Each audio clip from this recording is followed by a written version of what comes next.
datang di Positif, podcast seru bareng Meditif. Welcome to Kurma, Quality Time Ramadan. Halo Sobat BEM, kenalin aku Aris Rasefri Devi dan partner aku. Aku Maulina Desa Sagala. Hari ini kita kedatangan tamu yang keren banget, yaitu Kak Reswan. Halo semuanya. Perkenalan diri coba Kak. Oh langsung perkenalan diri sekarang. Yuk. Aku tadi di request disuruh pakai Jiko jadi aku bakal memperkenalkan diri menggunakan Jiko, tapi Jiko aku bukan Jiko JKT48 ya, karena kan aku Jikonya apa anak-anak VTuber gitu loh. Ya nggak sih, aku punya dua. Bentar. Aku baru. Kawan PK, Horlai Saiki Sena, Rezwan, Huzairi PK, da ama.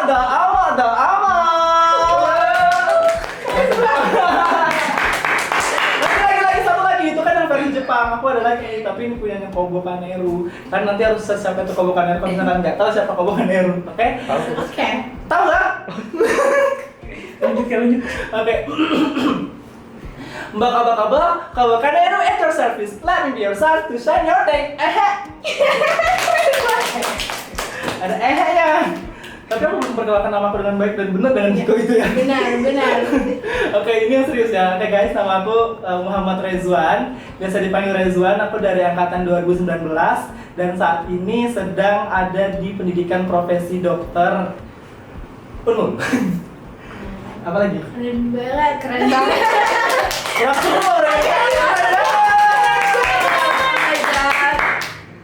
Kak Rizwan ini sekarang lagi pendidikan kelas ya, berarti. Kak Rizwan, kabarnya gimana Kak? sehat alhamdulillah. Kakak Masih hidup. Masih hidup alhamdulillah. Kakak Iya. tanyain, kita balik ke- Oh ya udah, kabar kalian bagaimana? Adik-adikku yang masih menikmati praktiknya dengan sangat nyaman, bagaimana? Baik Kak. sekali, Kak. Alhamdulillah. Kebetulan baik. Baik. Dibaik-baikin. Saranku ya, nikmatilah praktik kalian dengan baik sekarang ya, sebelum kalian tidak bisa menikmati hidup kalian sendiri. Enggak. Kehidupan preklinik bukan. Klinik itu enggak semua itu. Nikmati aja nanti ya. Aku masih hidup kok sampai sekarang. Alhamdulillah. Alhamdulillah. Oke Kak, lanjut. Lanjut Kak, Bang ini kesibukannya apa sih Kak? Kok Koas aja ya Kak ya? ya kesibukan sebenarnya ya menjalani pendidikan, mengerjakan tugas, mengerjakan kewajiban selama di kok preklinik terus ya, aku kangen preklinik deh guys. Wah. Tapi memang kehidupan preklinik itu walaupun kalian bilang itu sibuk banyak tugasnya, tapi nggak ada banding sama koas. Ya kesibukannya itu tadi jaga tugas, jaga IGD, ini itu dan lain-lain. Kalian mau tahu apa aja kalau di koas? Sebenarnya kan tahu. Mau Kak, banget. Sekarang apa ada nanti sesi pertanyaan? Baik, kita gimmick pakai pertanyaan Iya, dulu ya. kan? Mungkin supaya Kan nontonnya kita sampai pakai akhir pertanyaan nanti sih. Iya, beda di akhir aja kali ya. Kakak di bulan puasa ini kan Kak, pasti beda Oh. dong sama kalau bulan-bulan biasanya. Gimana sih Kak pas jadi koas di bulan puasa? Apakah jadwalnya jadi lebih melelahkan? Atau gimana tips and triknya nggak sih Kak menjalani jadwal yang melelahkan tersebut? Astagfirullahaladzim, langsung banyak tips and trick aja nih. Apa belum tentu selamat. Jadi kayak gini sebenarnya ya, nggak banyak berubah antara sebelum puasa dan saat menjalankan puasa. Jadwalnya itu nggak ada berubah. Jaga IGD tetap jaga IGD dari pagi, dari malam sampai pagi, atau dari pagi sampai pagi tetap. Terus kegiatan subuh juga tetap, semuanya nggak ada berubah. Jadi kadang kita pandai-pandai sendiri lah, curi-curi waktu untuk beribadah, mau terawih, mau sahur dulu, baru keliling, mau sakit apa-apa. Karena nggak ada. Mohon maaf ya guys, ini perspektif aku sebagai seorang koas, tapi tidak mewakili koas. Bukan merepresentasikan semua koas, tapi ini yang aku rasakan selama menjalani koas di bulan puasa. Apalagi aku Stase Bedah kan. Stase Bedah itu terkenal dengan kegiatannya yang sedikit lebih padat daripada stase-stase lain. Jadi ya tidak ada perbedaan. Waktu awal kami masuk sebelum Stase Bedah juga sempat ditanyakan, sekiranya nanti kalau misalnya masuk bulan puasa, apakah akan ada perubahan jadwal, apakah akan ada toleransi dan lain-lain waktu kegiatan ini koas. Dan jawabannya ya ada perubahan yang signifikan sih. Cuman kalau memang mau izin ibadah tetap diizinkan ibadah. Cuman mostly kita mengutamakan ibadah-ibadah yang wajib aja dulu, yang sunnah-sunnah kita sampingkan. Tapi tetap ada kok yang bisa sempat karena nggak kebagian jadwal jaga. Aku alhamdulillah beberapa kali menyempatkan waktu untuk terawih misalnya. Tapi tetap bisa puasa, nggak mokel.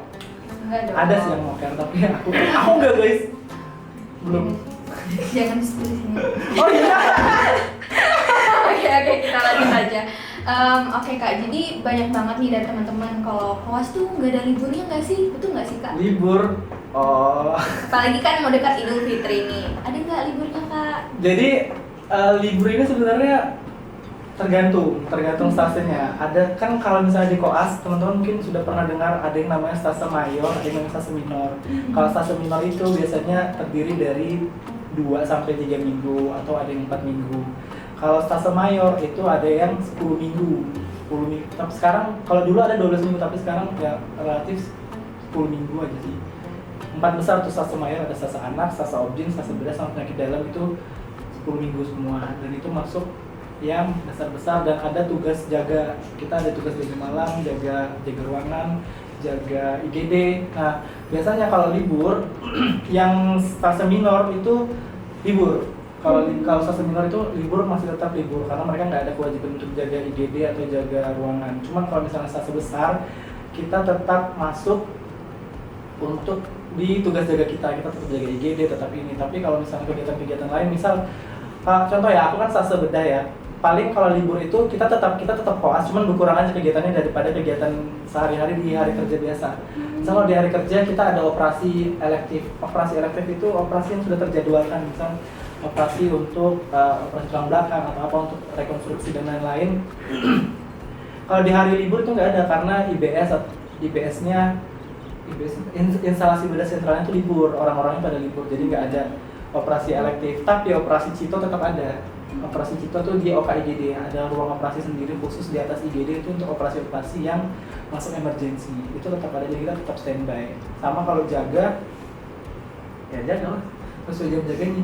Kalau dulu kami weekend itu jaga dari jam 6 pagi tembus sampai jam 6 pagi lagi.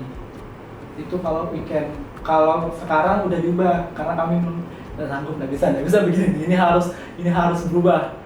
Dan sekalinya sudah diusulkan kalau weekend sekarang ada 2 shift, jadi dari pagi jam 6 sampai sore, nanti yang sore lanjut sampai pagi, jadi ada 2 shift.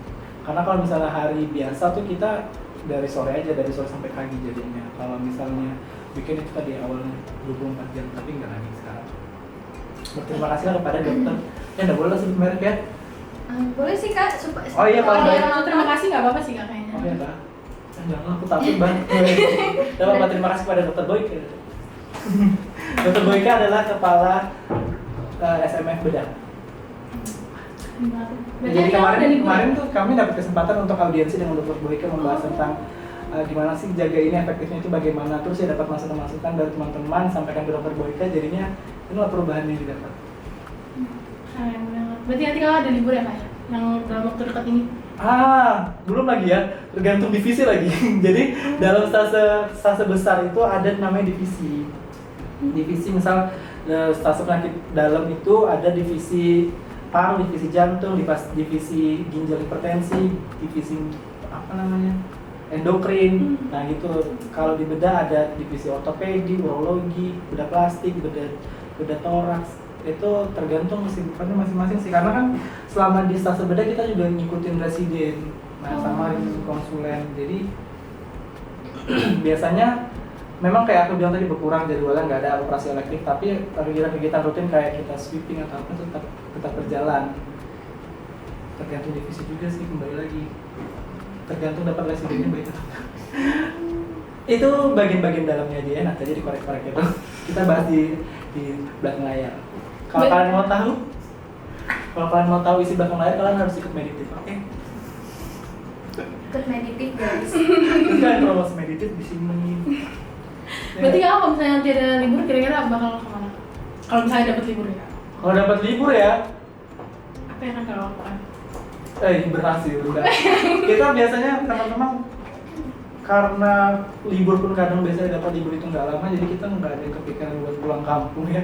Karena kalau kita pulang kampung biasanya tetap aja ada yang harus dikerjakan di rumah sakit, jadi kita jarang memikirkan untuk pulang kampung. Jadi paling menghabiskan waktu untuk beristirahat atau mengejar tugas-tugas yang ketinggalan. Karena yang tidak dipungkiri kalau sama di koas itu ada banyak tugasnya gitu, dan kita kadang nggak sempat menyelesaikan tugas itu sesuai waktunya, akhirnya beberapa itu ada yang enggak. Jadi kalau misalnya ada waktu kosong yang ngejar tugas-tugasnya. Tapi aku pribadi kalau dapat pilihan aku mau jalan-jalan ke dekat-dekat sini aja, mau ke Balikpapan, kita ke pantai ya nggak sih? Ke pantai, kita main bowling di Balikpapan, atau kita ke Pantai Talopi, pantai yang Muara Baru. Oh ada kak? Kita tahu.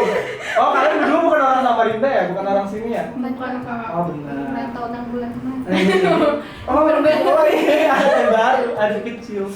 Kita belum kenalan bahkan. Udah dong. Udah Kak. Oh sudah tadi lupa. Lupa aku. Baru Belum kayak kenalan kan dari mana gitu, yang intim-intim. Mungkin di akhir kita kenalan lebih dalam lagi ya Kak. Oke, siap. Oke Kak, masih mungkin seputar Koas lagi nih. Kan Kakak udah jalanin beberapa stase. Menurut Kakak stase paling seru tuh yang mana? Stase paling seru. Iya. Ini kembali ke preferensi masing-masing ya sebenarnya.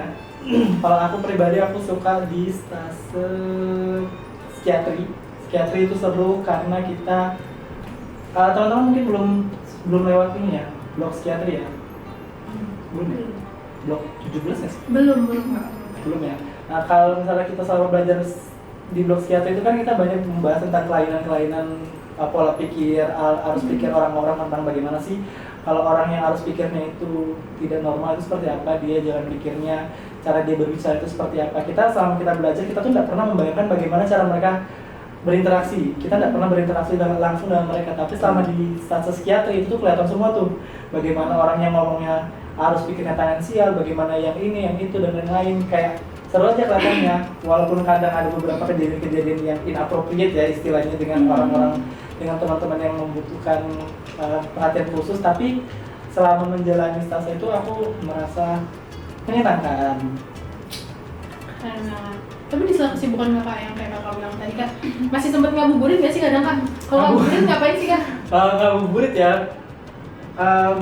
kalau aku pribadi aku nggak tahu teman-teman kayak mereka sempat atau enggak, tapi aku pribadi aku kan banyak menghabiskan waktuku di rumah sakit ya. Aku tuh lebih memilih stay di rumah sakit selama aku stase bedah. Kan kita koas disediakan kamar untuk istirahat. Jadi aku sudah hampir sebulan ini nggak pernah balik ke kos, jadi aku lebih banyak di sana, barang-barang di sana semua. Jadi kalau misalnya ngabuburit, aku menghabiskan waktunya untuk tidur. Karena kegiatan biasanya selesai sampai jam 3, jam 4 itu paling cepat. Itu udah normal lah, biasanya paling cepat mandi jam 2. Nah dari waktu itu sampai waktu berbuka puasa itu aku gunakan untuk tidur. Karena kita sama stase bedah kita harus bangun pagi, tidurnya telat, jadi kayak waktu ngabuburit itu selama bulan puasa kita pakai untuk tidur. Jadi pas mau dekat maghrib buka puasa, buka puasa kayak gitu. Gak apa sih Kak, tidur tuh kan merupakan salah satu ibadah juga kan di bulan Oh Ramadan. iya, Jadi benar, kayak kamu nggak nggak apa-apa. alasan untuk kembali tidur. Oke Kak, kan udah di bulan Ramadan nih, udah mau akhirnya. Ada nggak sih Kak tradisi khusus di bulan Ramadan yang Kakak jalani ini? Yang sebelum Kakak jadi koas atau setelah jadi koas, ada nggak Kak di bulan Ramadan? Apakah harus bukber bareng teman-teman atau yang lain? Ya, biasanya tiap tahun kan masing-masing angkatan punya acara bukber sendiri kan. Bukber tahun ini kebetulan teman-teman angkatan 2019 semuanya udah mayoritas koas semua, jadi sampai sekarang kita belum ada bukber sama sekali. Mungkin semoga sempat ya, aku berencana kemarin mau sempat ya kalau misalnya kita bukber. Soalnya kalian nih kalau buat story kan pamer-pamer bukber angkatan kan. Berarti mereka nih kapan ya angkatan tuh bukber ya, sudah lama juga nggak ketemu mereka, jadi kayak itu biasanya kita tiap tahun tuh ada acara bukber bareng pakai uang kas. Sekarang boro-boro mau bukber uang kas udah habis, jadi nggak bisa lagi. Sebenarnya bisa aja kalau mau bayar sendiri-sendiri, yang penting kan ngumpulnya kan kalau bukan bukber itu. Cuman kayaknya belum itu sih selama koas yang berbeda selama bulan puasa ini. Sama aku juga kayaknya belum ada bukber dari sampai sekarang. Sampai sekarang aku belum ada bukber karena aku dari awal masih bulan puasa udah stase beda, jadi belum ada ini. Enggak sih guys, teman-temanku ada kok yang bisa bukber, aku aja yang malas. Jadi kembali lagi ini tidak merepresentasikan semua koas yang bisa sebeda ya, ini aku pribadi, oke? Tidak, no offense untuk teman-teman yang lain. Lanjut. Next. Kan kita dengar dari kalau dulu kan untuk preklinik banyak banget organisasinya. Banyak kan? Jadi kita pengalaman kakak banyak organisasi sama preklinik apa sih Kak? Terus menurut kakak kakak dapat benefit apa sih dari situ? Banyak Kak, aku organisasi apa aja? Aku ingat dulu, aku lupa. Coba ingat-ingat dulu kak, justru Yang paling favorit yang ini kan kak? Ya, BEM menyenangkan. Aku anak BEM guys. Gimana? Aku ikut BEM. Aku juga ikut HIMA ya, TBM Kak.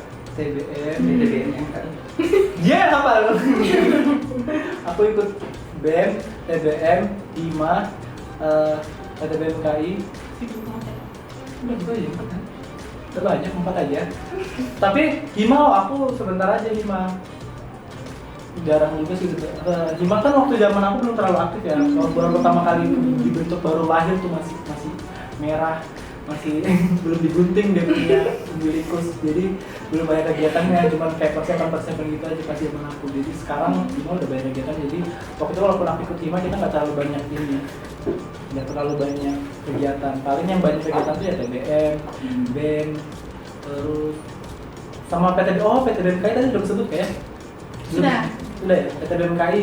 Aku lebih banyak menghabiskan waktuku di PTBMKI sih. Terus apa yang aku dapatkan ya tadi? Banyak sih sebetulnya yang aku dapatkan selama mengikuti organisasi-organisasi ini, kayak ya biasa soft skill yang didapatkan di organisasi, kayak kemampuan kita berinteraksi dengan orang-orang. Apalagi kalau misalnya kita ikut sosialisasi atau ikut bakti sosial kan kita langsung ketemu masyarakat kan, itu berguna sekali waktu kita berinteraksi langsung dengan pasien saat koas. Itu pertama. Terus keterampilan yang biasanya kita dapatkan di organisasi, misal aku pribadi kan TBM itu kan lumayan banyak tindakan-tindakan kayak kita rutin tenda tensi tiap minggu, ada cek gula darah dan lain-lain, dan itu biasanya dikerjakan juga di koas itu membantu pekerjaan selama di rumah sakit. Terus manajemen waktu sih sebetulnya, walaupun manajemen waktu pun udah sejago Andan ya. Andan kan semua orang mengenal ya bagaimana manajemen waktunya Andan. Dia aja bisa server duluan selama saya untuk Andan.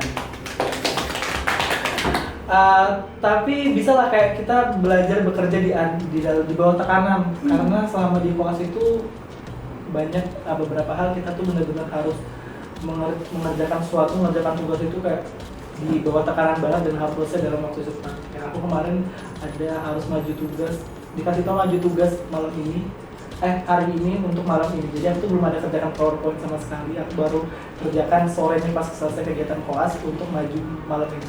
Jadi kayak keluar semua tuh kemampuan AI itu untuk mempercepat semuanya. Alhamdulillah maju dengan baik gitu. Jadi belajar menggunakan AI dengan baik ya guys. AI sangat membantu untuk mengefisiensikan waktu. Apalagi tadi? Kangen gak sih kak sama kegiatan-kegiatan organisasi yang dulu? Oh, Masa-masa praktik. jujur aku Curahkan hati kakak. jujur aku tuh kangen ya gitu ya, sama kegiatan-kegiatan organisasi sih. Kangen banget sebenarnya, makanya akhir-akhir ini aku tuh, karena aku aku ya, bukan kalau secara umum ya, aku disclaimer lagi aku Nanti ditaruh di seorang Rezon Huzairi ya, bukan kalau secara umum. Aku lumayan suntuk di rumah sakit, kayak kerjaan kegiatanku itu terus dari pagi sampai di rumah sakit terus.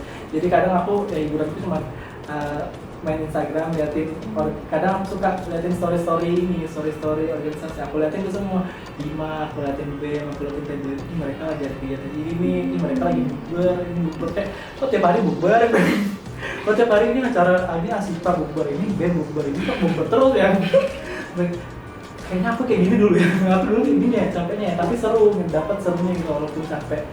Tapi itu kembali lagi aku kangen sama semua kegiatan-kegiatan itu, walaupun sebenarnya capeknya sama di koas, cuman beda ya. Nggak tahu kalau sama organisasi itu ya di bawah happy aja, kalau di koas tuh di bawah happy juga, happy banget, happy betul. Ini bukan karena di depan kamera aku bilang happy, ini emang happy kok. Ini ya terlihat kok kak. lanjut yuk. Tapi mungkin pertanyaan dari kita ini habis Kita kan lanjut. dikit kali.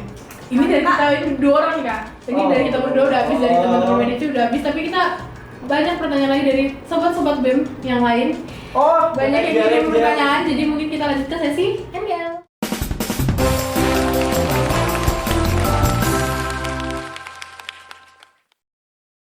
Baik, kita lanjut ke sesi NGL. Yeay. Baik Kak, kita nih dapat pertanyaan dari sobat-sobat BEM nih. Dari Oke. Kakak boleh milih nih nomornya, nomor favorit. Gak ada nomor favorit di sini, nomor favorit itu 99. Oh, Oh my god, bener bener tanya. Oh, iya, iya. Sampai subuh kan ya. Nomor 9 aja berarti kalau gitu. nomor lu 9. Aduh, Aduh, Kak, kok lucu banget. Respon dong, Kak, respon. Kasih banget lo. Itu bukan pertanyaan. Ya, Nggak, Kak, ada yang- bisa. Menyampaikan kekaguman. Oh. Respon dong, Kak. NGL Ya. apa aja. NGL. Oke, aku menanggapi pertanyaan ini ya. Kak, kok lucu banget sih? Masa sih? Masih sih? Iya, aku malu. Jangan. Udah Kak, itu aja Kak. Baik. Makasih ya. Oke. Kamu adalah salah satu orang yang membuat hariku menyenangkan hari ini. Terima kasih. Terima kasih teman-teman. Lanjut lagi Arika. Oke, aku nomor 2. Dua. Iya, nomor 2 guys. Wah, kayak popers ya, mountain. Hah? Kak, Kak, Mountain Popers ya. popers ya. Nge-stand apa kali kan maksudnya? Mountain apa? Nge-stand apa? Nge-stand apa? nge-stand Mungkin nge-stand apa? K-popers. Wah, oh mungkin akhir-akhir ini memang aku beberapa kali ngupload tentang K-pop kali ya di Instagram. Nah, aku bukan K-popers guys. Iya deh. Itu maksudnya K-popers ya kalau sudah suka satu idol itu. Masuk. Oh ya udah, aku K-popers. Dengan bangga aku mendeklarasikan diriku sebagai K-popers. Tapi aku lebih ke wibu sih. Orang-orang lebih mengenal aku sebagai wibu. Tapi akhir-akhir ini juga dikira wota sama dia, sama teman-teman yang lain. Banyak. Karena aku lebih ke aku suka menghargai, aku suka menikmati karya-karya orang. Oh. Karya kan wibu, anime, K-popers, entah itu apapun, itu kan semua karya-karya orang. Aku kalau misalnya bagus ya penikmati, entah bakal dibilang K-popers atau wibu atau enggak, aku suka. Nge-stand apa, akhir-akhir ini kebetulan aku lagi suka sama Stray Kids. Kalian harus dengar Stray Kids guys. Aku stay, kan iya nama Iya, fanbase-nya Stay. stay. Kalau kalian jadi K-popers kalian harus tahu fanbase-nya itu apa. Aku nggak tahu stay apa stay. Oh, stay itu fanbase-nya. Terus kalau misalnya apa NCTzen itu Oh, NCT kan, Iya, NCTzen. Terus iya, benar. karat itu apa? Seventeen, Nah, ya, Seventeen. Tuh, aku belajar tuh dari K-popers tuh. Ya kalian harus dengar lagunya Stray Kids ya. Aku mempromosikan Stray Kids di sini. Stray Kids itu lagunya memang orang, kalau menurut aku ya, aku mendeskripsikan lagu Stray Kids itu kayak lagu ngajak kelai gitu loh. Semua lagu-lagu itu kayak teret. Jadi itu tuh bikin menggebu-gebu gitu loh kalau misalnya dengar lagu Stray Kids. Tapi bukan berarti Stray Kids nggak punya lagu yang melo yang biasa gitu loh, yang enak didengar. Ada juga. Aku nggak bilang yang rock-rock tadi nggak enak didengar ya, itu enak banget didengar. Biasku, dari kalian biasa di sini. Iya, biasa, Biasku Han Jisung. Yeay, Han Jisung. Kenapa ya? Karena mulutnya kecil kayak tupai. Lucu nggak sih? Tapi dia juga rapper handal, woy. Dia juga kalian harus dengar. Kalian harus nonton Stray Kids gitu kan. Setuju. Setuju. Kamu suka K-pop nggak? suka Twice, tapi Twice, sama Ciri. Nggak, kalau Twice temanku yang suka. Aku nggak suka Twice. suka tapi sekarang lagi udah jarang. Kenapa? Karena FK. Iya, kayak udah nggak ada semangat. Klasik banget. Klasik. Justru kadang Iya, buat K-pop semangat itu ya. kan yang mengisi FK-mu gitu, mengisi kehidupan. Mewarnai. Iya, mewarnai teman-teman. Ada yang dikagumi, ada yang bikin senang kalau misalnya lagi sentuh lihat Han Jisung lihat ini gitu, sambil ngedance kalau bisa dance. Benar, setuju. Sebagai sama penyuka K-pop. Dengar lagi ya K-pop ya, jangan berhenti di sini. Nanti pulang langsung dengar. Oke, Langsung nge-stand lagi. nge-stand lagi ya. Oke, dari Kak Sarah. Nomor 12. 12. Ada nggak Kak momen yang paling Kakak ingat selama preklinik? Momen preklinik yang paling diingat tuh sebenarnya banyak ya, tapi yang paling menyenangkan itu adalah waktu Ujian. ujian selalu menyenangkan. Ujian selalu menyenangkan guys.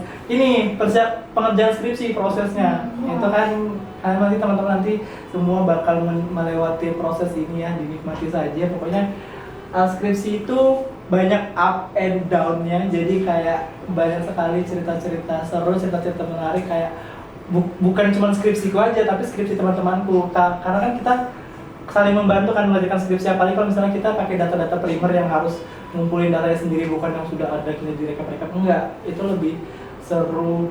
Karena apalagi waktu itu kalau nggak salah aku sempat ada mengalami kemalangan ya waktu aku skripsi.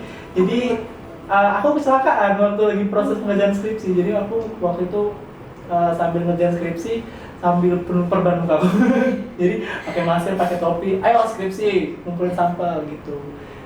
Jadi apa lagi ya yang seru-seru waktu preklinik, banyak sih, apalagi waktu organisasi. Organisasi kebetulan aku kemarin sempat ikut turun bencana ke Cianjur ya. Wah. Cianjur PT BMKI. Itu seru sih waktu aku turun yang bencana Cianjur yang kemarin itu gempa. Iya, gempanya mengerikan itu. Aku sempat datang ke sana dan pengalamannya cukup luar biasa sih waktu ikut turun ke sana, lihat langsung bagaimana korban-korban bencana gitu. Ikut TBM ya guys. Jadi aku promosi BEM, sekarang aku promosi TBM. Aku nggak promosi Asifa ya, mohon maaf, karena aku nggak ikut Asifa. Tapi bukan berarti Asifa itu nggak bagus guys. Iya, bagus semua kok. Ikut semua organisasi, guys. Semua organisasi itu Tapi- punya ranah kerjanya masing-masing ya. Benar. Ikut CIMSA juga, sekarang ada CIMSA. Iya. CIMSA itu keren banget. Terus Himakat juga keren semuanya ya. Atau yang perlu aku promosikan ke semua ini yang ada. Ada apa lagi? Masih ada Padusa? Masih kayaknya Kak. Kok kayaknya sih parah nih. Masih ada Kak, masih. Kebetulan.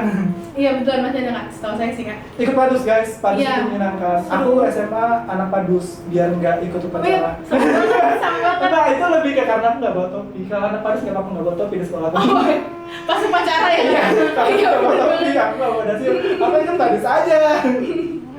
Apa lagi? Udah kan? Oke, Kakak menurut nih Kak. Dari kakak sendiri ada nggak? Oh aku lagi yang pilih. Iya. Ganti-gantian kita Kak. Ada nomornya pojok 13. 13. Enggak pojok. Udah. Wah, silakan dibaca Kak. Panjang Kak. Kak, gimana caranya supaya kuliah dan juga ibadah dapat dapat dimaksimalkan keduanya? Soalnya kan kalau bulan Ramadan dapat dimaksimalkan keduanya. Soalnya kan kalau kuliah ada badan pada lemas tuh, Kak. Jadinya tidak fokus belajar. Ini kelihatan dia ngetiknya aja nggak fokus ya? Iya, iya. Ini kan nanya tips kan? Oke. Ini sebenarnya tips pas bulan Ramadan aja Kak? Atau semuanya? Semuanya. Tips ya, sebenarnya ini aku bukan orang yang tepat untuk menanya tips ini.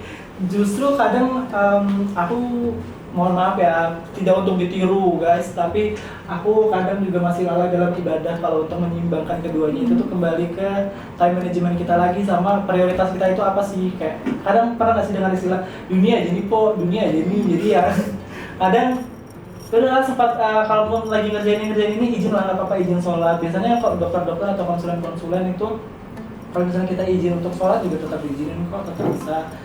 Terus tapi kalau yang selama yang aku jalani ya, kita memprioritaskan tuh ibadah-ibadah wajibnya dulu, kayak sholat lima waktu, masa gitu. Kalau misalnya kayak sholat tarawih itu kita sempatnya aja, karena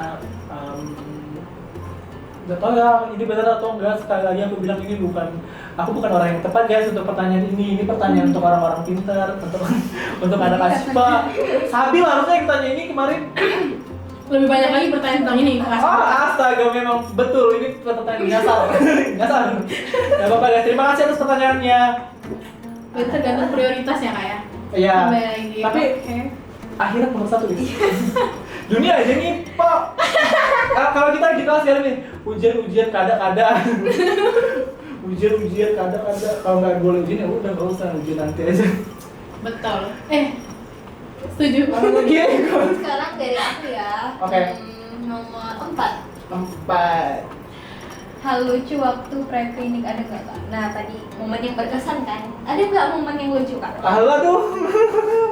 Banyak Kayak tadi ada Tapi banyak sih sebetulnya, tapi ada satu hal yang selalu diungkit terus di tiap waktu. Itu adalah aku kebablasan kentut waktu lagi trapmed, dan itu pas lagi sepi-sepinya. Jadi ceritanya tuh gini. Waktu itu aku masih semester 1 kalau nggak salah, kita lagi trapmed BLS. Itu kebetulan aku ingat banget.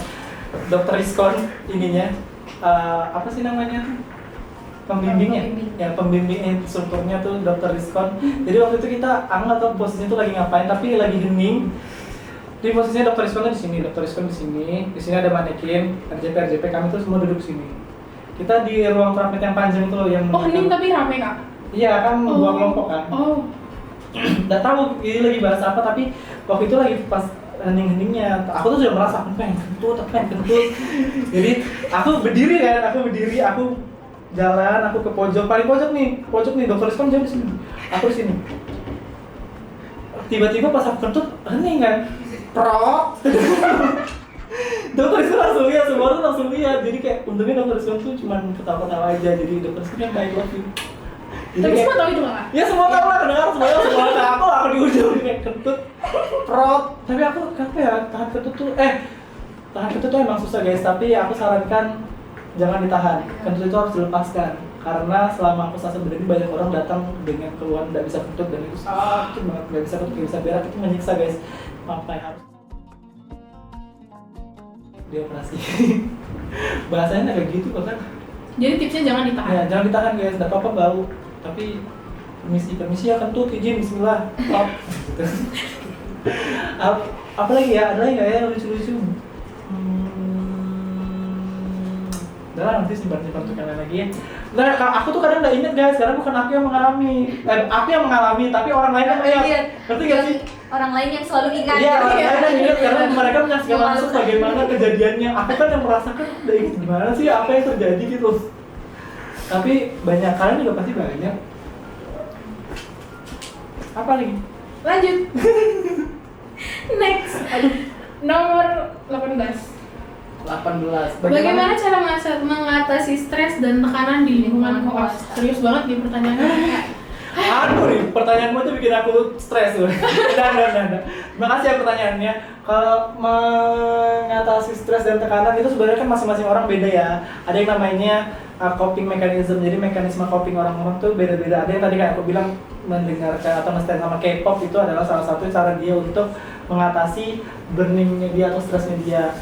Ada juga yang nonton anime, ada juga yang dibawa tidur atau dibawa santai. Jadi tipe-tipe orang-orangnya itu beda-beda. Tapi saranku adalah kalau misalnya kalian sudah merasa stres, kalian sudah merasa di bawah tekanan, istirahat adalah yang nomor satu. Coba istirahatkan dulu, tenangkan dulu pikiran kalian, terus coba ditulis lagi satu-satu apa sih yang mengganggu pikiran kalian, apa yang membuat kalian kayak merasa tertekan. Misal mungkin di list satu-satu kerjaannya ini, aduh yang belum selesai ini, kira-kira yang mana ya yang bisa kita selesaikan dulu, atau yang mana. Sama jangan ragu untuk bercerita, jangan ragu untuk minta tolong sama teman-teman kalian selama kalian di preklinik ataupun di klinik nanti. Itu tuh kembali kita tuh nggak bisa hidup sendiri-sendiri. Kita tuh perlu teman, perlu partner, perlu grup untuk kita saling berbagi beban, berbagi cerita. Jadi juga ya. Di lingkungan pertanyaan di lingkungan koas ya. Iya. Kalau di lingkungan koas salah satu yang biasa dipakai teman-teman itu juga tadi yang bilang ujian kadang itu terima aja gitu loh. Ini juga bahkan berlalu, akan walaupun terlambat tapi pasti akan berlalu gitu. Ya, itu intinya dijalanin aja ya. Iya, jalanin aja, bro. Dunia aja nih. Iya, dunia aja. Jangan lupa berdoa baik-baik berdoa ya. Kalau ada kesempatan berdoa sama Allah, lancarkanlah puasa Mbak. Amin. Lanjut kak. Menurut berapa lagi nih kak? Gitu. Satu. Baiklah. Makanan atau takjil favorit kakak? Makanan atau takjil favorit semua aku makan sih sebetulnya. Tapi aku selalu minum es teh buka puasa. Es teh adalah yang nomor satu. Kalau nggak ada es teh rasanya nggak buka puasa gitu. Tapi kalau nggak ada cuma buka puasa sih, kalau es teh aku selalu minum es teh dimanapun dan kapanpun. Makanan atau takjil. Yang paling favorit nih kak? Takjil favorit yang selalu. Kasih aku pilihan ada apa aja ya takjil. Cendol, pisang hijau, gorengan. Aku biasanya makan pisang hijau loh, bulan puasa sampai tahun ini belum ada makan pisang hijau. Baju hijau aja. Apa lagi ya? Pisang hijau. Donat. Iya. Donat. Enggak ada yang itu karena di kami nanti kalian kalau koas stasiun Bedah kalian akan sering melihat donat segar. Jadi itu adalah salah satu kakak perawat yang jualan donat. Jadi dia ada usaha sampingan donat, sering mempromosikan donatnya. Jadi kita sering beli donatnya gitu loh. Jadi kalau buka puasa beli donatnya. Jangan lupa beli donat. Wih, karena pertanyaan ini tuh jadi mikir selama bulan puasa ini aku udah teratur deh makan takjilku apa. Kayak maksudnya aku udah ingat aku makan buka puasa apa aja, intinya kalau sudah jam buka puasa aku langsung minum aja, makannya kadang sembarang yang bisa dimakan akan menjadi makan atau enggak. Kadang aku nggak kepikiran dari takjil Wak. Apa ya? Berarti nggak ikut war takjil ya kak? Enggak dong. Enggak dong. Yaudah kita makan apa yang ada aja. Atau kadang kalau misalnya lagi jaga IGD ya, kan lagi jaga IGD kita buka puasa di IGD tuh. Kan ada teman-teman yang orang tuanya yang tinggal memang asli Samarinda, kadang orang tuanya suka datang bawain buka puasa. Terima kasih orang tua yang telah membawakan makanan untuk anaknya, karena saya juga Dapat curahan juga. dapat curahan. Lanjut. Arika silakan Arika. Masih banyak nih. Banyak ya? Banyak coba. Nomor 7. 7 Tips Jadi lucu Kak. Apa kita udah dua kali nih. lucu tuh. lucu tuh udah ada tipsnya sebetulnya guys. Enggak, kalau misalnya pakai teori komika ya, itu kan pasti ada teorinya tuh, kayak ini punchline-nya, ini bridging-nya, ininya. Aku tuh nggak ngerti itu sebetulnya. Tapi kalau misalnya menjadi lucu dari aku adalah jadilah dirimu sendiri. Enggak, maksudnya apa ya? Ada tips, skip. Bawaan ya, dari lahir ya Kak. Apa tuh? Lucu kan? Lucu imut atau lucu? Oh iya, atau lucu lucu makan? aja, Tuh aku kurang cara. jelas sebenarnya pertanyaannya. Itu kan coba juga ya. Jadi loli. Loli ebel banget ya Kak. Anica. Apa gimana sih maksudnya? Pertanyaan lucu-lucu nih berapa? 2 kita dapat lucu-lucu. 3. Oke. Karesuan dapat salam dari angkatan 23 yang udah dibantuin bikin kajian. Ingat nggak Kak orangnya Kak? Kajian dapat. Wah, Kakak diingat pas Apa aku. tuh? Wah, Kakak diingat Kakak nggak Ya, ingat. Waalaikumsalam. Terima kasih, semoga kajiannya cepat selesai ya. Aku ada. Aku ingat kok. Ini parah banget nih, Siapa bisa aku namanya, bilang udah ingat. Rahasia. Dia aja udah nyebut namanya, berarti kan dia tidak mau ditahu. Gitu dong. Aku masih ikut admire guys. Baik, terima kasih. Lanjut, Kak, silakan. Apa lagi ya? Iya. Cepet banget ya flow-nya guys. Nomor 11. 11. Kak, Kamu nggak capek kece mulu, aduh. Waduh. Ujian yang kesekian Banyak kali banget segala buat kalian. kece gak sih gue? Aku merasa kece woy, aku datang ke sini aja dengan baju koas kayak apa ada Justru saudara. kekeciannya di situ, Kak. Kenapa? Kece aja, ini aja jaket kita pernah ganti sudah sebulan, ya terus pakai. Karena kita kan kadang kalau keluar dari rumah sakit itu nggak boleh pakai baju koas ini kan, karena kita bawa identitas. Jadi kalau soal pakai jaket, jadi sering jaket apa gitu untuk keluar. Kadang malah ganti baju, pakai kaos aja, tapi caranya tetap hijau. Kece. Udah capek lah, karena kecenya tuh bawaan ya, jadi nggak ada effort apa-apa untuk mengeluarkan kece itu guys. Alah, ini pertanyaan siapa sih ini? Bilang makasih dulu dong, Oh Kak. ya, terima kasih udah bilang aku lucu, terima kasih udah bilang aku kece, nanti bayar ya dari sini. Jangan lupa aku kayaknya ingat deh, ini Siapa? pertanyaan bayaran. Enggak, Kak. Enggak nih, Oh enggak enggak, sih, Kak. yakin loh. Masa Kakak nggak merasa diri Kakak Iya. kece? Enggak sih, aku capek aja. Tadi rambutku sudah kayak jingkrak-jingkrak. Lanjut. Kayak aku nggak pernah sisiran coy. Tadi barusan sih, Kak, sebelum mulai ya. Truk. Lanjut lagi nomor berapa, Arika? Silakan. 10. 10. Adakah Kakak punya rekomendasi buku atau sumber belajar yang bagus buat topik tertentu dan ke depan? Gini. Sumber belajar Wah, kita- biasa ada yang suka membaca Kak, ada yang suka nonton. Oh iya, Nah, itu Kakak- kembali lagi ke masuk ke tipe belajar masing-masing. Iya, benar. Kalau terkait dengan, aku mau ngomong serius nih sekarang. Emang dari tadi enggak? Ini,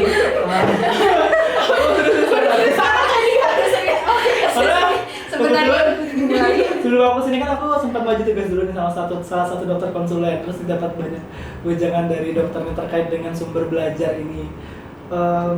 Aku sempat kena tampar bukan kena tampar ini ya, Secara ditampar mental itu berarti ya, kayak tertampar dengan kata-kata Oh. dokternya gitu loh, kayak oh iya juga ya kayak gini. Jadi aku jujur tadi aku tuh maju tugas itu nggak maksimal banget karena emang ya emang malas aja bawaan, bukan kayak gitu, tapi adalah beberapa hal yang membuat aku tuh tidak memaksimalkan maju tugas hari ini. Jadi dokter itu nanya, kamu belajar di mana ini, sebenarnya baca dari mana, pakai apa. Terus aku jujur kan, aku nggak baca guideline yang benar, aku nggak baca sumber teks atau apa, aku bacanya karena kita mau jalan kita aku baca itu kayak rangkuman yang ada gitu, kayak PPT yang ada ngerangkum tentang materi ini. Terus aku jujur, dok saya baca dari ini website isinya rangkuman ini. Oh, terus tulisannya salah, kamu nggak kayak gitu belajarnya. Kamu kalau misalnya lagi belajar kayak gini, jangan belajarnya pakai rangkuman. Kamu tuh harus belajarnya yang dasarnya dulu. Rangkuman mungkin bisa digunakan kalau misalnya kalian sudah belajar dasarnya cuma untuk mengulang-ulang lagi, bacalah rangkuman gitu. Tapi kalau misalnya kalian lagi belajar, kalian tuh harus baca dasarnya. Jadi tahu gitu loh kenapa alasan, misalnya kan aku nih klinik ya, jadi kita tuh lebih ke prosedural, bagian pemeriksaan ini dan lain-lain. Kita tuh tahu gitu loh alasan kenapa sih pemeriksaan ini dilakukan. Misal contoh tadi aku ada salah satu pemeriksaan namanya Berger sign, itu untuk mengetahui apakah orang itu pokoknya ada gangguan di aliran darah dan lain-lain gitu di kakinya. Karena aku lagi divisi BTKP ya, jadi bahasnya pembuluh darah.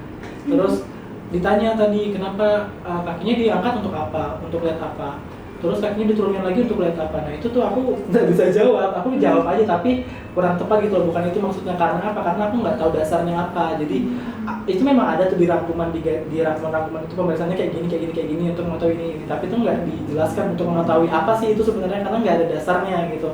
Mengetahui ini dan ini itu nggak ada dasarnya, kita nggak pelajari semuanya secara benar. Jadi kalau mau belajar itu belajarlah dari sumber yang benar kalau kata konsulennya itu, karena kalian itu masih belajar.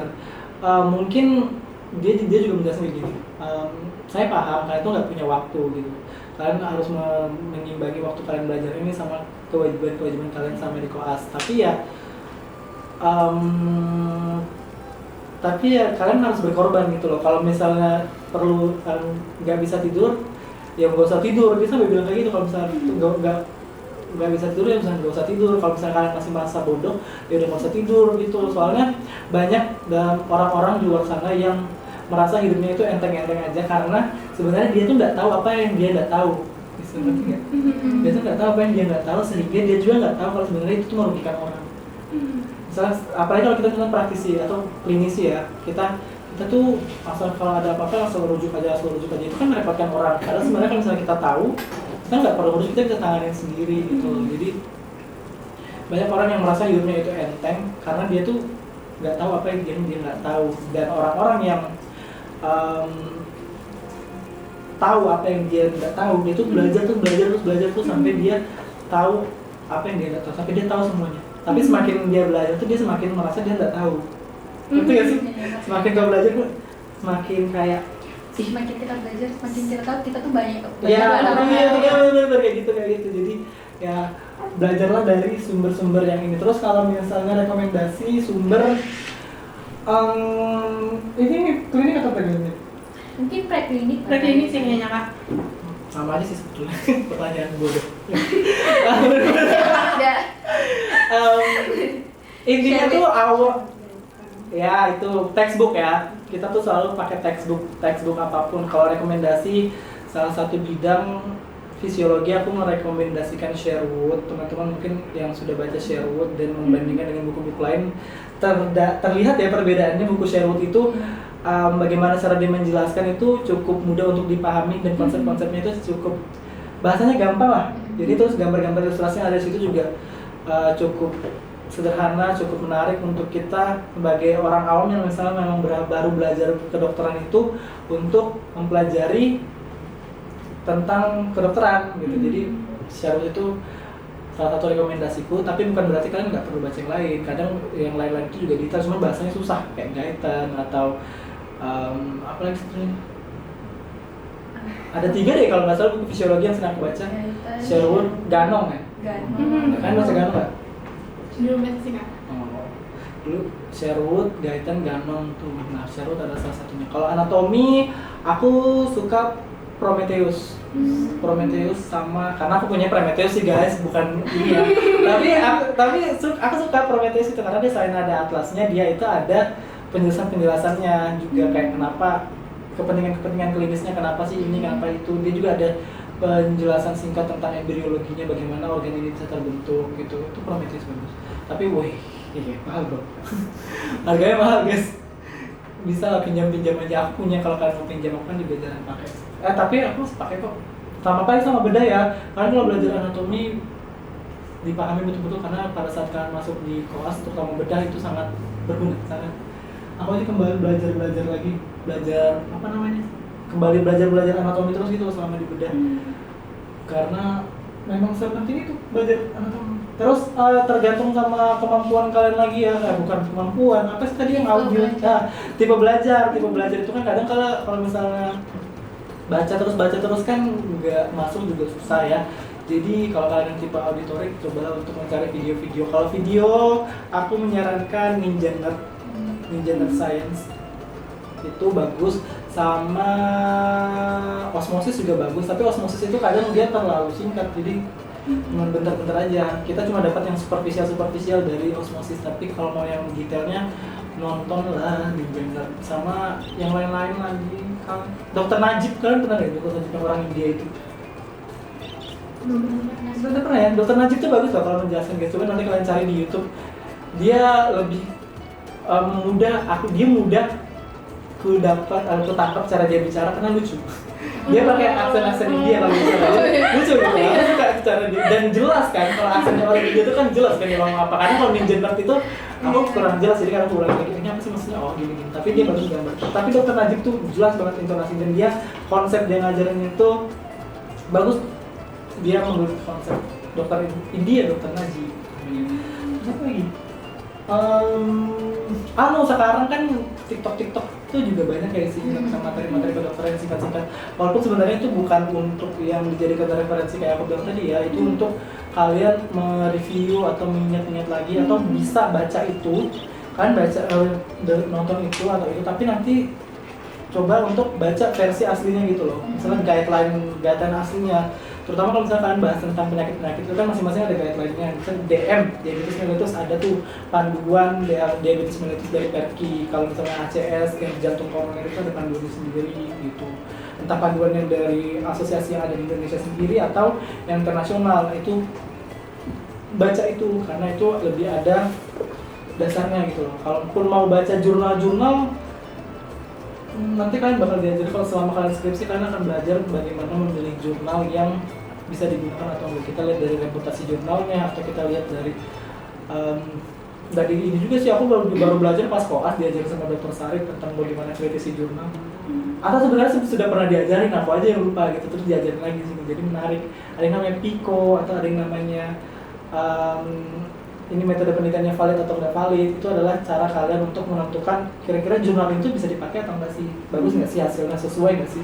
Karena sebenarnya tidak perlu dipungkiri, tidak dipungkiri banyak sekali jurnal-jurnal tuh ternyata abal-abal. Kadang kita yang penting ada jurnal, tapi kita udah cek ini jurnalnya benar nggak ya, ini jurnalnya asli nggak ya, ditulis dengan terbaru nggak ya, atau metode penelitian yang digunakan di jurnal ini tuh valid nggak ya gitu. Halo, assalamualaikum. Coba pangkat aja. Gak apa-apa, santai aja. Oh, alarm guys. Buka puasa kan sudah? Selamat berbuka puasa. Allahumma lakasutu. Maaf ya kak. Wa bika amantu. Gak apa-apa, ini tadi di betul berbuka puasa kan sudah? Enggak, 18 menit. Oh, Lagi 1 menit. udah lagi. menit. Selamat berbuka puasa. Hah? Iya. Udah usah genapin dua-duanya. Tapi mungkin nanti teman-teman yang nonton ini belum buka puasa kali ya. Kita makan kurma nggak sih? Oke. Selamat berbuka puasa untuk teman-teman yang menonton ini. Kebetulan sekarang lagi sudah buka Iya, puasa. ini direkam saat dekat jam buka puasa. Iya, maaf ya.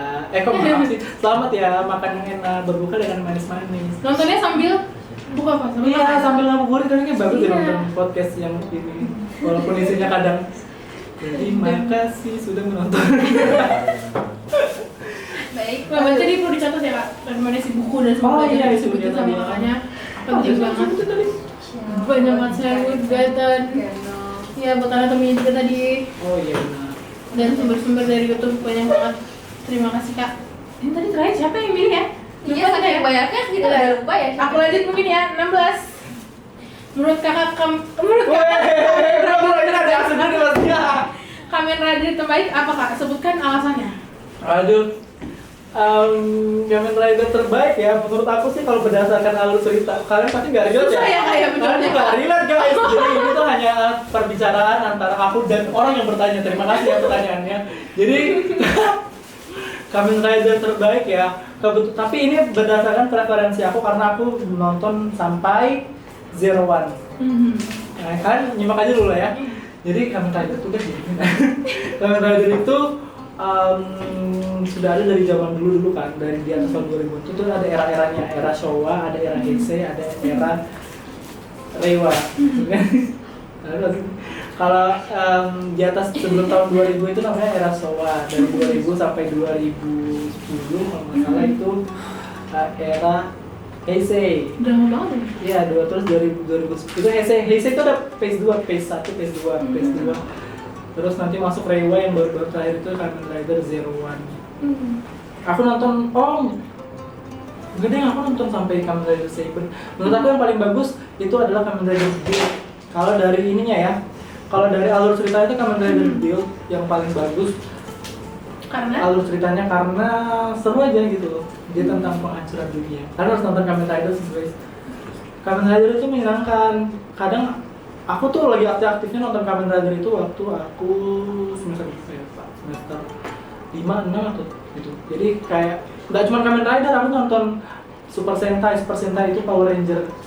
Power Ranger versi Jepang. Kan sebelumnya sebenarnya Power Ranger itu adaptasi dari Super Sentai kan. Aku nonton Super Sentai, aku nonton Ultraman. Jadi kayak waktu itu aku masuk di fase dimana aku mengenang masa kecilku, kayak itu tontonan kelas kecil. Jadi aku nonton ini, seru nih nonton ini. Kadang aku suka maksa orang nonton, jadi aku kayak kan update episodenya tiap minggu kan. Aku rutin tuh ngirim tiap minggu ke grup. Ini ada episode baru Ultraman, ada episode baru Super Sentai kan Rider. Tapi nggak jelas ya nonton. Aku kirim aja. Tapi berarti kakak sampai sekarang masih nonton? Udah nggak semua lagi. Ini pertanda kakak untuk nonton kembali ya? Iya, aku kayak nonton lagi, kayak yang masuk watchlistku sekarang itu adalah yang belum aku nonton Revice aku belum separuh. Terus ada Kamen Rider yang terbaru sekarang Gotchak. Terus yang sebelumnya itu ada Kamen Rider Geis.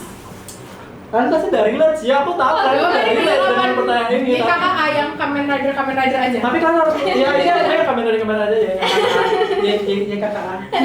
Tapi ada Kamen Rider yang dia itu profesinya juga sebagai dokter. Oh iya kak? Kebetulan kalau nggak salah ini adalah Kamen Rider pertama yang aku nonton waktu aku masuk di fase-fase maniknya Kamen Rider. Namanya Kamen Rider X8, dia itu dokter, tapi dia juga gamer, jadi dia dokter yang menjadi Kamen Rider. Ceritanya dia tuh, musuhnya itu adalah virus. Nah, musuhnya itu adalah virus yang menular di manusia. Nah, cara untuk menghancurkan virusnya itu adalah dengan menjadi Kamen Rider. Karena virusnya itu bisa berubah wujud menjadi musuh kayak monster-monster yang Kamen Rider itu loh. Jadi dia harus berubah jadi Kamen Rider, Henshin! Nah, gitu. Baru lawan musuh-musuhnya. Itu keren sih, itu memotivasi aku waktu awal-awal kuliah FK. Oh ya, pengennya jadi dokter Kamen Rider. Oh iya kak? Iya, Oh, keren iya. soalnya. Sama aku yakin orang ini juga suka tuh sama Kamen Rider itu, soalnya aku lihat di wallpaper HP-nya Kamen Rider itu. Siapa yang orangnya kak? Ada Asuko. Oh iya, tapi kakak tahu yang nanya ya? Iya, aku tahu. Pasti ada Asuko ini. Karena waktu pertama kali aku ketemu dia, aku langsung notice, anjir lu ini ya, suka Kamen Rider ya. Dia kita langsung cerita banyak tentang Kamen Rider. Oh my god, keren banget. Lanjut. Tinggal berapa nih? 1, 2, 3, 1, 2, 6. 6 kali dikasihkan kak. Wah, terima kasih. 8. Alhamdulillah. Oke, Kakak kamera, oh my god, kita disuguhi Terima kasih, staff. bukaan. Staff. Sebagai orang yang tidak sahur tapi ikut buka, saya ikut senang nih. Merek. Sorry ya guys. Sponsori. Ditutup. Tapi itu banyak pinggir jalan, gara-gara aja. Ini kita bukan ini. Apa Iya, Pak. oh udah gini. Bukan dua. Aku belum. Oh iya. Kalau puasa itu kan harus gerakan. Kok puasa nggak?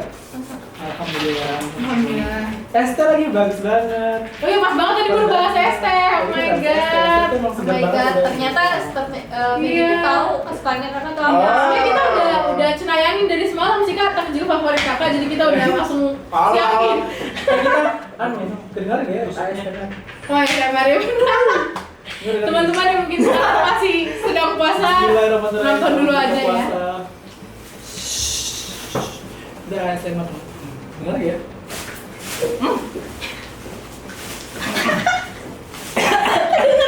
Kedengeran nggak? Kedengeran gak ya? Selamat buka puasa guys. Selamat berbuka puasa teman-teman. Apa lagi? Lanjut lagi. Apa lagi yang punya kan? Silakan kak. 8 kesian dikejepit.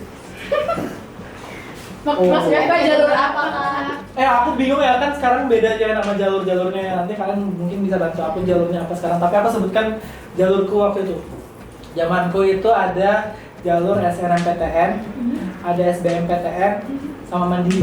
3 aja sekarang. Oh sama kayak sama bang saya berarti. Cuma Sama. Beda nama aja. Iya. Oh, kalau aku masuk SBMPTN, aku terimanya SBMPTN waktu itu. Terus sebenarnya ini pilihan kedua sih guys. Pilihan pertama aku kan Unhas. Aku punya Unhas kemarin. Iya. Tapi terimanya di Unmul. Tapi aku happy aja di Unmul. Aku bukan bilang Unmul jelek ya. Tapi kan Unmul A juga guys. Unhas A, Unmul A juga sekarang. Kita memperhatikan. Oh unggul sekarang ya. Udah unggul. Oh iya. Oh iya, kok nggak tahu kan kita kalau foto sama ini kan gitu. Kemarin habis akret soalnya kan. Oh iya, bener habis akret itu.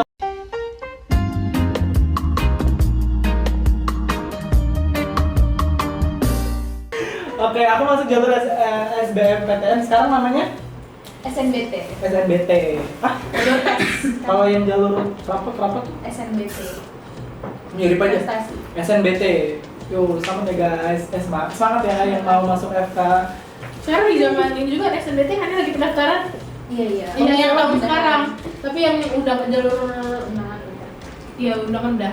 Undang tuh SNMPTN-nya. Iya. Selamat buat yang sudah Nah, guys, keterima. gini, kalian mungkin sekarang masih apa ya namanya masih sangat memperhatikan kalian tuh masuk jalur apa masuk jalur apa. Kadang mungkin terjadi kesenjangan antara yang masuk jalur ini, jalur ini. Tapi sebenarnya ya, selama berdasarkan pengalaman aku itu tuh sebenarnya nggak terlalu berpengaruh entah kalian masuk jalur apa. Itu tergantung rezeki kalian masing-masing. Itu sama sekali nggak mempengaruhi perjalanan kalian selama kalian pendidikan di FK. Itu jadi kayak entah kalian masuk jalur mandiri, entah kalian masuk jalur raport itu tuh nggak menentukan kalian itu kualitas kalian itu semana gitu loh. Belum tentu orang-orang yang masuknya lewat jalur raport itu adalah orang-orang terbaik. Belum tentu mereka adalah orang-orang yang pintar-pintar mungkin ya memang lagi beruntung aja gitu loh. Aku pribadi juga sempat mendaftar lewat SNMPTN tapi aku nggak terima. Terus aku coba lagi SBMPTN, alhamdulillah aku terima. Terus teman-teman yang masuk di jalur mandiri juga bukan berarti mereka adalah orang-orang yang masuk melalui jalur apa gitu kan. Misalnya pokoknya di zaman awal-awal masuk FK tuh aku memang sering banget mendengarkan cerita tentang kesenjangan antara perbedaan jalur masuk FK. Jadi menurut aku itu bukan hal yang harus kalian pusingkan sih, sebenarnya itu tergantung rezeki kalian tuh masuk di mana jalurnya. Jalur orang masuk itu beda-beda guys memang. Tapi yang menentukan kalian itu akan seperti apa nanti adalah bagaimana kalian menjalaninya. Gitu. Aku banyak kok teman-teman aku yang jalur mandiri itu justru lebih baik daripada yang jalur SNMPTN atau bahkan lebih baik daripada yang jalur SBMPTN. Yang lebih penting adalah perjalanan pas kita udah masuk di dalamnya sih kayak nggak sih kan? Iya benar, jangan sampai salah jurusan. Kalau masalah milih jurusan ini sudahlah ya kalian urus sendiri lah tuh. Banyak kamunya kali memilih jurusan tuh, entah cocok atau enggak, entah maunya orang tua yang mana kali itu terserah. Jalani aja. Jalani aja, nggak usah kita bahas itu sekarang. Lanjut. Silakan nomor 5 kali ya. 5 tips menjadi orang.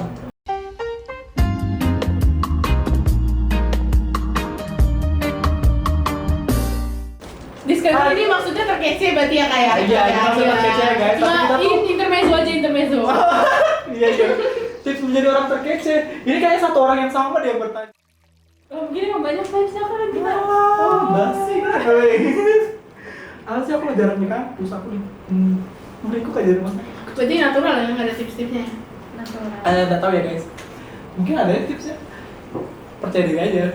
Pede aja dulu ya. Confidence aja dulu. Iya, pede aja, nggak usah mendengarkan omongan orang kayak kalau kamu suka style ini ya pakai, tapi yang penting pede. Kamu suka pakai baju oversize pakai, kamu suka pakai baju yang fit pakai. Kalau kamu suka kayak gitu, kamu nggak usah dengerin. Ih, kamu gendut deh pakai gitu. Ih. Nggak usah dengerin kamu, misalnya kamu suka, kamu nyaman, pakai aja, pede aja, jalan aja dengan gabung dia sendiri. Baik, kok jawabannya baik gitu. Baik. Baik. Terus, tapi kalau misalnya yang kalau misalnya mungkin kadang juga nggak ada salah sih mendengarkan orang, tapi ya dipilih-pilih lagi lah.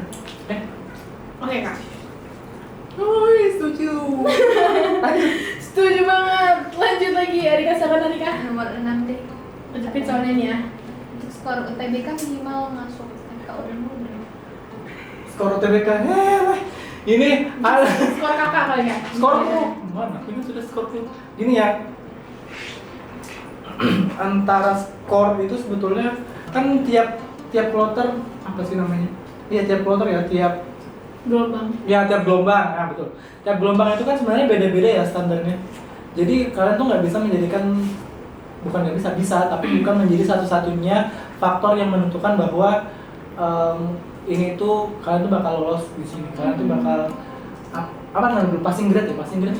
Passing grade kalian tuh masuk atau enggak, kalian bakal lolos atau enggak. Itu tuh nggak kayak gitu sebetulnya. Jadi kalian nggak usah lah terlalu memikirkan tentang berapa sih UTBK minimal dan lain-lain. Walaupun memang ada yang namanya strategi ya, entah kita bakal terima di pilihan 1 atau pilihan 2 tentang nilai ini, tapi tergantung untung-untungan juga sih sebetulnya ini.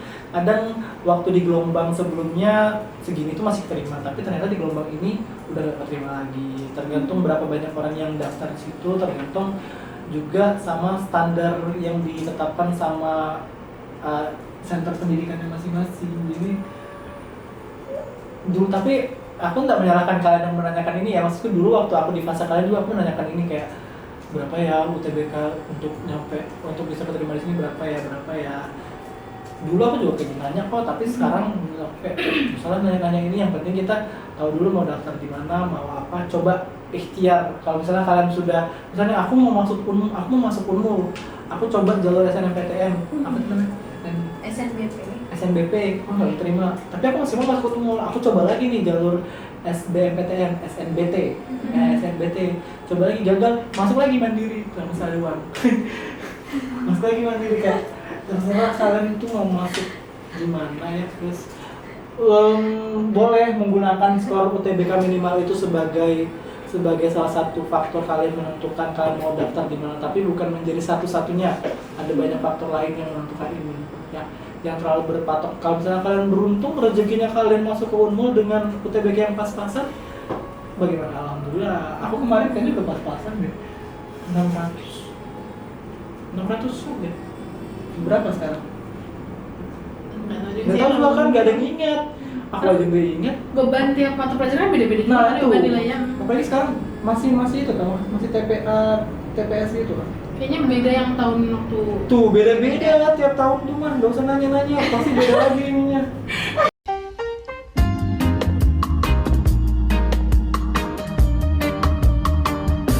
Next aja kali ya. Semangat yang SNBT berarti ya. Semangat ya, kalian masih bisa kok, aku tunggu kalian kalau masuk Unmul. Oh my god. Lanjut sangat Kak. Alhamdulillah tinggal 3 bro, apa lagi? Iya Kak. 17 Agustus, halo Kak. Semangat untuk hari ini, jangan lupa istirahat dan jaga kesehatan ya. Terima kasih ya. Terima kasih, jarang loh ada yang ingetin apa kayak gini. Aku jomblo guys. Oh iya. Wah, fun fact Itu guys info. Nggak. Berarti yang ingetin jangan lupa juga istirahat dan jaga Oh iya, kesehatan kalian semua juga. jangan lupa istirahat ya. Kalau misalnya capek tidur, tapi kalau kalian mau pintar belajar. Apalagi bulan puasa sangat ini ya, rentan lelah. Ini hari-hari akhir bulan puasa banyak beribadah guys. Masya Allah. Asipa ada tiket nggak sih? Nggak tahu ya, kalian nggak ada Asipa di sini ya? Enggak ada kalau beban. Oh ya kebetulan. Emang nggak ada Kak. Pengen ikut tiket apa lagi? Lanjut nomor 14 kan. Oke. Kak, koas sibuk nggak sih? Tips and trik supaya bisa mempersiapkan diri untuk koas. Aku mulai capek dengan pertanyaan koas nih ya. Tapi wajar sih, aku kan memang Brandingnya dia sebagai kakak iya ya, koas aku kan ya. masuk di sini sebagai koas. Ya. Sekarang tuh bukan koas ya guys, istilahnya kita tuh lebih sering pakai dokter muda. Karena kalau koas itu lebih ke residen. Presiden, karena dia kan asisten, jadi dia asistennya dokter, dia orang yang sudah bisa menjadi asistennya dokter konsultan, dokter spesialis gitu untuk melaporkan pasiennya dan lain-lain. Kalau kita kan enggak, kita nggak disebut koas, kita itu sebutannya adalah dokter muda. Jadi ada beberapa center pendidikan di mana tempat aku menjalani sasa itu yang mereka tuh nggak manggil kita koas tapi manggilnya dokter. Jadi jadi anehnya tuh karena kita kebiasaan dipanggil koas, pas dipanggil dokter kita tuh nggak noleh, karena kita tuh nggak sadar. Dok, selamat pagi dok, silakan dok. Nah, kami nggak noleh karena kita nggak pernah terpanggil. Tunggu mereka manggil dokter muda baru kita noleh. Oh, kamu saya kayak gitu dipanggil. Jadi peraturan itu ada beberapa tempat yang sangat respect dengan istilah dokter muda itu, menggunakan istilah dokter muda, dan kadang kita senang-senang aja gitu loh dipanggil, padahal kalau dibandingkan kami belum ada apa-apanya nih. Abinya apa sih sebenarnya, keset aja kita di rumah sakit nih manggil dokter kayak gitu. Cuman ya sekolah sibuk nggak sih, tadi mungkin sudah tempat terjawab ya, tergantung divisi. Ada yang mayor, ada yang minor, terus beda-beda masing-masing kegiatan, masing-masing divisi itu. Tips dan trik supaya bisa mempersiapkan diri untuk koas. Di koas itu kita sudah kayak sebenarnya masih ada sih waktu untuk belajar tentang dasar-dasar penyakit atau preklinik gitu. Cuman sebisa mungkin sebelum kalian masuk koas, kalian tuh sudah kembali merecall semuanya sebelum kalian masuk ke koas. Karena di koas itu aku nggak bilang kita nggak punya waktu, tapi ada waktu untuk belajar cuma sedikit. Kita tuh lebih banyak langsung melihat di lapangan, kayak pasien ini datang dengan keluhan ini pemeriksaannya itu seperti ini, tanda khas penyakitnya itu begini, dan pilihan terapinya itu ada ini gitu loh, efek sampingnya begini. Jadi kadang kalau misalnya kita nggak baca, kita nggak tahu penyakitnya itu. Mungkin kita tahu tapi kita lupa, kita tuh nggak akan aware sama keluhannya pasien. Misal pasien datang dengan keluhan mual muntah atau dia sakit perut, tapi ada ciri khas lain, misalnya dari demamnya, tipe demamnya itu seperti apa. Kan masing-masing penyakit ada yang demamnya naik turun, ada yang demamnya step ladder, atau demamnya ada yang pola demamnya menggigil, keringat menggigil gitu. Kalau misalnya kita nggak aware, kita nggak tahu tipenya, kita akan miss di diagnosis gitu. Kita nggak akan menggali lebih dalam lagi karena kita lupa, kita nggak mempelajari lebih dalam lagi karena kita udah langsung ketemu pasien nih, kita nggak sempat lagi. Bentar ya, Bu, tadi demamnya kayak mana? Saya juga, Bu, ada kayak gini kak demamnya? Nggak bisa kita kayak gitu. Jadi kita tuh harus sudah menguasai semuanya sebelum kita masuk koas. Apalagi pemeriksaan fisik ya, kadang kita itu misalnya kalau jaga IGD itu memang capek guys, capek jaga IGD itu, aku jujur. Tapi justru di IGD lah kita bisa langsung ketemu pasien. Di situ kita bisa banyak pengalaman langsung periksa pasien langsung, karena di IGD itu menurutku waktunya relatif lebih banyak daripada kita di poli. Kalau di poli itu kadang dokternya cepat buru-buru kayak ini pasien selanjutnya panggil, jadi kita nggak punya waktu untuk ikut periksa. Kan dokternya, kalau dokter konsultannya nggak perlu dia periksa, dia udah tahu itu sakit apa dari depan pintu. Oh, ini sakit ini nih, tahu udah jam terbang lah ya istilahnya. Kalau kita kan nggak, ini apa, biasa-biasa aja gitu loh. Tapi ternyata pas diperiksa tuh ada ini tanda-tanda ininya gitu. Cuman kalau di IGD kita bisa itu, karena di IGD itu pasien relatif lebih lama dia berbaring di situ. Apalagi kalau misalnya pasien-pasien yang stagingnya hijau, udah belajar ini belum triase. Makanya kita BM dong. Kita kan di segala darurat itu ada yang namanya triase kan, ada yang staging merah, kuning, hijau, hitam gitu kan. Jadi kalau misalnya yang paling prioritas dikerjakan itu yang staging merah, ada gangguan ABC, airway breathing circulation. Kuning itu ada gangguan berat tapi bisa mengarah ke merah, atau tapi sama yang hijau. Nah, pasien-pasien yang hijau ini biasanya yang terakhiran ditangani gitu loh. Jadi kan dia lebih lama tuh baringnya di situ di IGD. Nah, karena dia lama baring di situ, daripada dia nunggu lama, kita datangin aja, kita periksa, kita tanya-tanya. Biasanya pasien itu akan merasa senang kalau misalnya kita datang periksa, karena dia merasa diperiksa, daripada dia dianggurin kan. Walaupun kita nih cuma koas kesian, dokter muda, tapi kan waktu kita datang tuh perkenalan kayak gini, misi Bapak, perkenalkan Pak, saya dokter muda Rezwan yang lagi belajar di sini, saya boleh nggak Pak wawancara Bapak, saya mau izin periksa Bapak juga boleh kah? Itu nanti biasanya mereka tuh mau aja diperiksa, karena kadang ada beberapa pasien yang bilang, Mas, saya mending diperiksa sama Mas kayak gini daripada nunggu lama nggak dia apa-apain gitu. Kan kadang kita juga lapor kan ke dokter yang jaganya, dok saya habis periksa pasien ini, dok saya dapatkan ini pemeriksaan fisiknya ini gitu. Jadi kadang dokternya nggak perlu periksa lama lagi, kita membantu gitu. Terus apa aja? Wah, ini kenapa coba tuh pembahasan kita sampai situ? Aduh. Kalau tips buat teman-teman sebelum masuk kelas. Jadi itu semua tipsnya sangat dicatat buat teman-teman yang nonton, sangat banyak, sangat ribet tapi bisa Ih, kalian ini masih lama berkoas, nikmati dulu preklinik. Iya. Kan aku bilang, preklinik tuh selagi kalian masih di preklinik, nikmatilah waktu kalian bersama teman-teman kalian, bersama bubuhan kalian, kan bisa berbubuhan. Iya. Karena kalau misalnya koas, kadang kalian nggak akan dipersatukan dengan teman-teman kalian, jadi susah mau ketemu tuh. Apalagi kalau sudah beda divisi, pada divisi mayor semua kan susah, jadi kayak mau bukber aja nggak bisa, mau ketemu aja nggak bisa gitu. Kadang nggak sengaja ketemu di lorong AWS. Kita ada di AWS ada yang namanya lore chill sama lore bus. Kan mungkin belum mendapat istilah ini. Aku juga baru dapat istilah ini pas kelas. Lore chill itu lorong kecil yang dekat TC, lore bus itu yang besar, yang di dekat IGD. Jadi kalau misalnya aku lagi di lore chill nih, terus sekarang kita juga ini suka kayak info-info, kita punya satu grup besar, itu isinya semua koas. Kan kadang kita susah nyari konsulin lagi di mana ya posisinya ya. Kita tuh kayak semua koas itu adalah mata-mata. Jadi kayak dokter A, lore bus arah belakang, dokter ini, lore chill, naik sepeda. Kan ini dokter ini lagi naik sepeda dan laju ke belakang. Dokter ini lagi ada polisi, ada iya, polisinya. karena biar dia lagi laju nih, kita sudah tunggu sebelum dia nyampe, kita sudah di depan situ. Atau kalau misalnya dia lambat atau jalan aja, kita bisa kejar dari belakang. Gitu.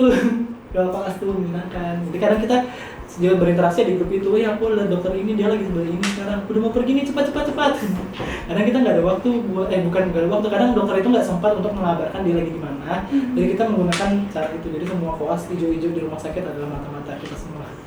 Dan itu sangat efektif guys. Mungkin kalian kalau di sini juga bisa diterapkan ya. Aku di sini maksud sempit aja. Kelihatan aja dokter yang paling di ruang dosen. Betul, setuju. Di ruang dosen. Mungkin kita lanjut ke The last question. Next. pas tadi gue banget sih, mana duluan ayam atau telur Kak? Untung aku sudah buka puasa ya. Dulu sedikit.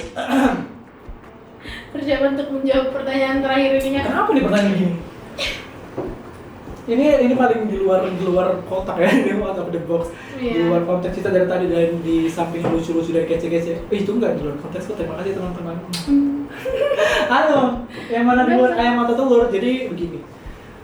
Kebetulan aku pernah nonton Kok Bisa kalau nggak salah. Kok Bisa ya? Iya, ada YouTube-nya. Tahu. YouTube-nya. Itu dia juga pernah membahas mana duluan ayam atau telur. Sebenarnya ini juga masih menjadi perdebatan antara ayam atau telur. Kan normalnya kan normalnya tuh pasti apa ya, kita secara singkat aja pasti akan berpikir bahwa ya ayam duluan, siapa yang mengeluarkan telurnya kalau bukan ayamnya kan. Tapi ada yang menyebutkan bahwa sebenarnya ayam itu evolusi dari hewan-hewan Dinosaurus. iya, Prasejarah ya namanya. Hewan-hewan purba gitu. Jadi evolusi kan mereka mengalami mutasi. Misalnya awalnya ini nenek moyangnya ayam nih. Iya. Ini nenek moyangnya ayam. Waktu dia mengalami mutasi dia bertelur. Nah, tapi biasanya perubahan mutasinya itu baru terjadi pada telurnya. Dia tuh belum dia belum ayam nih. Dia ini belum ayam, tapi dia nenek moyangnya ayam. Tapi waktu dia bertelur mengalami mutasi, pas dia bertelur, telurnya ini sudah semakin jadi mirip dengan ayam. Iya, telurnya ini sudah jadi ayam. Oh. Ngerti nggak? Dia mengeluarkan ayam. Jadi pas telurnya ini menetas, ini ayam. Dia beda sama yang moyangnya karena dia mengalami evolusi mutasi di telurnya itu. Itu teorinya kenapa makanya ada yang bingung mana sih yang duluan ayam atau telur. Cuman nggak tahu lah aku yang mana duluan sebetulnya, tapi aku tadi menjelaskan kenapa ada yang bingung mana ayam mana telur. Jadi ada perdebatan kayak di situ. Nggak usah lah kalian pikirkan itu, kalian makan aja mereka ya. Ayam enak, telur enak, dua-duanya enak. Ada yang namanya ayam buntal, itu ayam dibungkus dengan telur. Jadi kalian bisa makan dua-duanya sekaligus. Ayam ini nanya ini tujuannya iseng, kita jawab dengan serius. Iya. Dengan fakta-fakta yang ada, teori yang sudah dikumpulkan. Oke, udah habis. Wow. Ada lagi pertanyaan.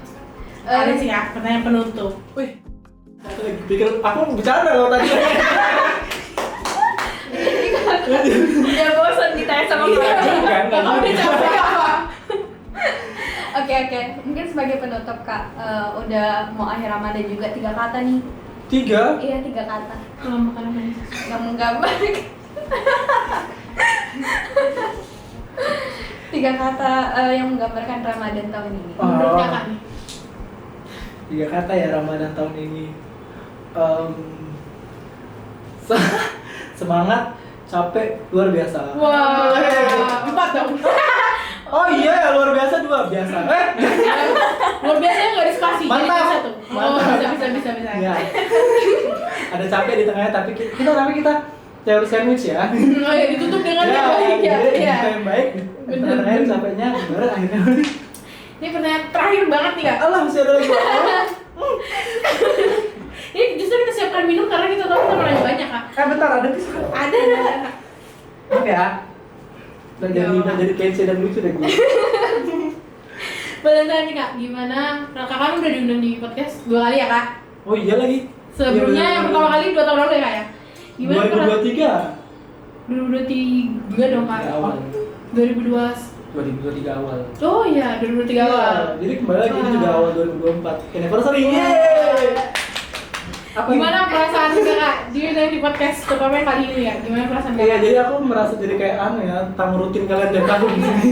Sebenarnya perjalanan hidup kakak di record di podcast Iya. BMF Kan buat teman-teman yang belum dengar podcast aku tahun lalu sama teman-teman ini juga mungkin bukan kalian ya, tapi dari Meditif juga itu kita bahas tentang KKN. Kebetulan waktu itu baru selesai KKN kan, jadi pembahasannya seru tentang KKN. Buat teman-teman yang penasaran KKN itu bagaimana mungkin bisa didengarkan. Tinggal buka aja Spotify-nya Meditif. Apa sih nama Spotify-nya? podcast BMF. Podcast BMFK Unmul. Selamat mendengarkan. Dan hari ini kita membahas podcast ada kurmanya sekarang. Iya. Ini ada segmen kurma. Nanti ada segmen-segmen selanjutnya ya nggak sih? Ada. Oh, ditunggu ya guys.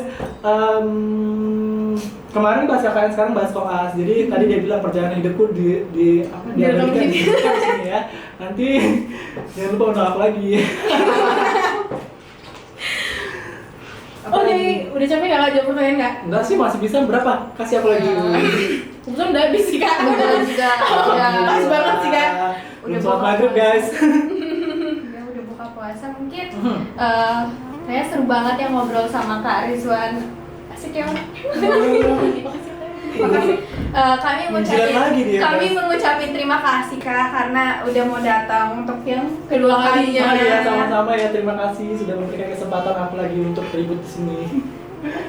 Oke, penutup ini ya. Kita udah ada di penghujung dari acara ini. Kita udah mau tadinya harusnya kita ngomongnya kita udah mau buka puasa nih, tapi karena kita udah buka. Oke, selamat. Saking ngaretnya. Jangan. Kita juga belum mengucapkan selamat lebaran. Oh, iya. Kan ini baru ditayangin pas lebaran. Iya. Sih? Iya. Oke. Tergantung yang edit kak, malah sama. Oh iya. Ya, semoga Yang edit harus pas lebaran ya. Jangan lah, dia mau takbiran. Oh iya benar. Berarti harus selesai sebelum lebaran. Kita kan dipimpin kak. Ini Oh ucapan. ya kan.